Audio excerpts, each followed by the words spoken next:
In this video, we're going to tie the Tullis Wiggle Bug, and this fly was introduced to us by our friend Darin Green from Southwest Louisiana, and Darin uses it in the creeks of Southwest Louisiana to fish for spotted bass. It's one of his favorite patterns for that species. And my good friend Jim Johnson taught this pattern to the Kisatchie Fly Fishers at our fly tying meeting this month, so I thought I'd make this a video. It's a really versatile pattern. It's kind of like the old Rapala crankbait of many years ago. You can tie it in larger sizes than this number 2 or smaller, in any color combination you like. It looks like a really versatile and fun fly. So let's give it a try. The hook I'm using is a Gamakatsu B10S in size 2. And for thread, I'm using ultra thread and 140 denier in red, but of course you can choose any color you like. And I get that thread started about an eye length back. I don't want to go all the way up against the eye because I'm going to put that foam there and trim off that tag end. And I like to build just a bit of a thread base all the way back to where the rear of my body is going to be. And on this hook, the bend is just behind the point of the hook. So I take my thread back there, and again, these don't have to be touching wraps. They're more markers than they are anything else.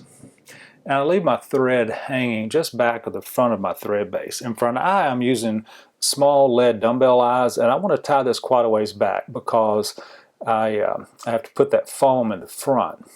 And so I measure back about the full length of that eye from the eye of the hook. And then I invert my hook because I want to tie this on the bottom of the hook. And so I hold that at an angle. Tighten that up just a bit. Make a few cross wraps, a few in the other direction. Make what I like to call stirrup wraps over the eye, under the hook, the other side over the eye, under the hook, and then a few horizontal wraps just to cinch everything down. And then I can rotate my hook back to its normal position. And you can secure those with those eyes a bit with super glue if you like, but that's fine.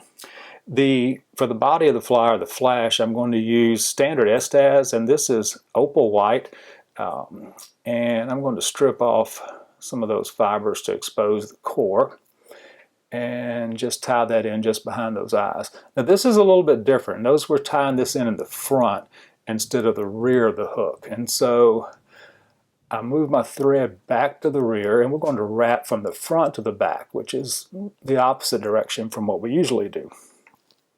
So I start wrapping this Estaz. Each time I wrap it, I want to shove those fibers forward out of the way. That way they won't lay down over each other with each wrap. Otherwise the body would be much flatter than it is.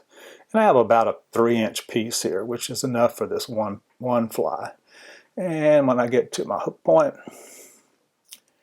I just tie that off and trim my Estaz. Now for the tail of the fly, I'm using, this is fluorescent yellow marabou. You can of course choose any color you like.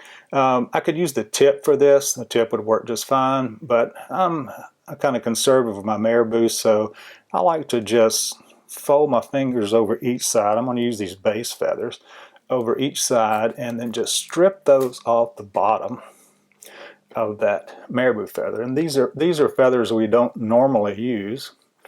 And I got a little bit of that stem in there. And I want a tail about the length of my hook shank. So roughly like that. So let me trim those marabou feathers to about that length. It's easier to pre-trim them than it is to trim the marabou on the hook. So, and I tie that marabou in just behind my Estaz, and I let my thread hang there. Now the foam body is the main feature of this fly, and this is 4mm foam. And if you don't have 4mm foam, you can just glue 2 sheets of 2mm craft foam together. And it's cut to 1 3/4 inches long for this number 2 hook and 9/16 of an inch wide. You can vary that if you like a longer or shorter body, but that seems to work well on this fly. And a key feature of this, notice this angle. And so you take a very sharp razor blade and cut this. This is roughly a 10-degree angle. No, you don't need to get your protractor out, but it's about 10 degrees. And the actual slope is a little less than a 1/2 inch long. And then for the video, I've marked the center of the foam 9/16 of an inch from the front. Now you can vary where this is. The more nose you have on this fly, the deeper it dives. But this 9/16 is a good medium distance for that hole. And I take a bodkin and I push it through at a 45-degree angle. And I've already put a hole through this one, so it makes it a little bit easier on the video. But then I also want to move that bodkin around to enlarge that hole just a bit. And then I slide that over the eye of the hook, hold it down in the back, and just make a few nice tight thread wraps there. Then I can whip finish in the back. I'm hand whip finishing, or you can use a larger whip finish tool. And I'm making about 5 whip finishes. And I trim that off. And that fly is ready to fish just as it is. But I'm going to make one little change. This is more cosmetic than anything else. I like to kind of dog ear the tail back here in the back. And then our friend Jim Johnson showed us a little technique to put a V in it. So we just cut a V in it, like so.